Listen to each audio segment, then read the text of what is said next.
Hi, my name is Frank Kaimowski.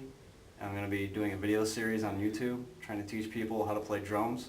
We're going to start basically from absolute zero. You don't have to have a drum set to start this. All you really need are some sticks and a practice pad. And in all technicality, you really don't even that. You got hands and feet, you got a floor and a table, you can play drums, you can practice drums. So we're going to go and look at all the basic concepts, all the building blocks, start from absolute ground zero, because I see a lot of informational videos on YouTube really don't address what I think are the basic building blocks of drumming. I think you guys need better examples, so I'm going to try to fill this void, this gap that I found in a lot of videos that are on YouTube, so let's see what I can do for you. So I'm going to need your feedback. After you watch a video, if you have any questions, either message me or even better yet, leave a comment so other people can read the questions. That way everyone's going to learn something. Alright, let's get started. Alright, one of the first things I'm going to talk about is just the basic concept of drumming. What's the point of it? How do you fit into the music? Where's all this going? Basically, drumming is the backbone of everything. It's the foundation that music's built on. There's a lot of control that goes in it. The drummer has to control the tempo, they're controlling the flow of the music. You're trying to add dynamics, you're trying to lead. You're basically probably one of the most important members. You're keeping the time. Timing is everything.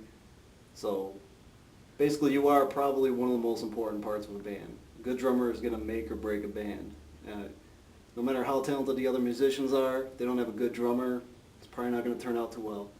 And on the other hand, I think a good drummer can make up for a lot of shortcomings as far as other people in the band not really understanding how music works.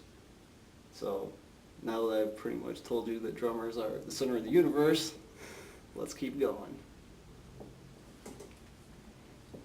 Alright, so let's talk about counting. Counting is pretty much ground zero. We're going to talk about counting out quarter notes. One of the first things you need to buy is a metronome. If you don't have one, get one. You need it. This is basically what you're going to be working with. It's going to make you an excellent drummer. If you don't have one, you have to get one. It is essential. Pretty simple. This one's got a dial that tells you the beats per minute. Basically, I'm going to start out counting out quarter notes. We're going to talk about the structure between counting those quarter notes, how they fit into a measure, and I'm going to try to explain how those measures are going to fit into a song. Basically, you're going to be counting in 3 or 4. I always say that if you can count to 4, you can be a good drummer. If you can count to 6, you can be an excellent drummer. So I'm pretty sure everyone watching can count to 4 and 6, so I think we're already ahead of the game. So let's start out with some quarter notes. I'm going to set this to about 76 beats per minute. This metronome's nice, it's got a light on it, gives you a visual idea of what's going on, which I think helps out a lot too. So you can start out, like I said, if you don't have drums, practice pad. If you don't even have that, hands on the table. Basically just going to count to 4. 1, 2, 3, 4. 1, 2, 3, 4. And then notice how I'm saying 1 and 3 louder. I want you to think about that. When you count, I want you to say 1 louder than 2 and 3 louder than 4. It's important. So let's count it again. 1, 2, 3, 4. 1, 2, 3, 4. 1, 2, 3, 4. Okay. So those 4 quarter notes are part of a measure. Now basically this all boils down to fractions. Now a whole note would be 1 beat in measure. You would hear, like when I said 1. Okay, that would be a whole note. Now a half note would be 2 beats in a measure. Now for example 1 and 3. If you heard hits on 1 and 3, those would be half notes. So moving beyond that, your quarter notes will be counting out every hit there, all 4 of those counts. 1, 2, 3, 4. Those are quarter notes. So if it was a whole note, just 1 hit, it would be 1, 2, 3, 4. 2, 2, 3, 4. 3, 2, 3, 4. 4, 2, 3, 4. Alright, so we just got done counting out quarter notes. And you may notice that the way I was counting it I counted 1, 2, 3, 4, 2, 2, 3, 4, 3, 2, 3, 4, 4, 2, 3, 4.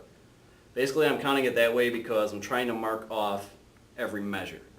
We're going to play within 4 measures. You want to keep track of that. Basically, that's the way you're going to do it. So when you count, you're going to count 1, 2, 3, 4, 2, 2, 3, 4, 3, 2, 3, 4, 4, 2, 3, 4. So commit that to memory. I'm going to try to use that to get you to understand how the measures fit together. Basically, you're kind of like counting 4 on top of 4. You've got those 4 quarter notes in the measure, but the bigger picture is that you've got 4 measures. So you got to keep track of all that. Now, one of the ways you're going to keep track of that, now, like how I was saying, you're counting 1, 2, 3, 4 of the measures, that kind of falls into accents too. Basically, an accent is any note that's played louder than another note. And I think a lot of people really don't understand that you're going to use accents when you're playing the drum kit to keep track of where you're at. They're used for dynamics too, but basically to me, especially when you start getting into like double bass, blast beats, double time playing, you're really going to have to focus on using accents to keep a mental note of where you're at.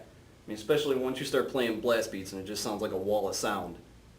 It's very important to understand those accents and to be able to work with them.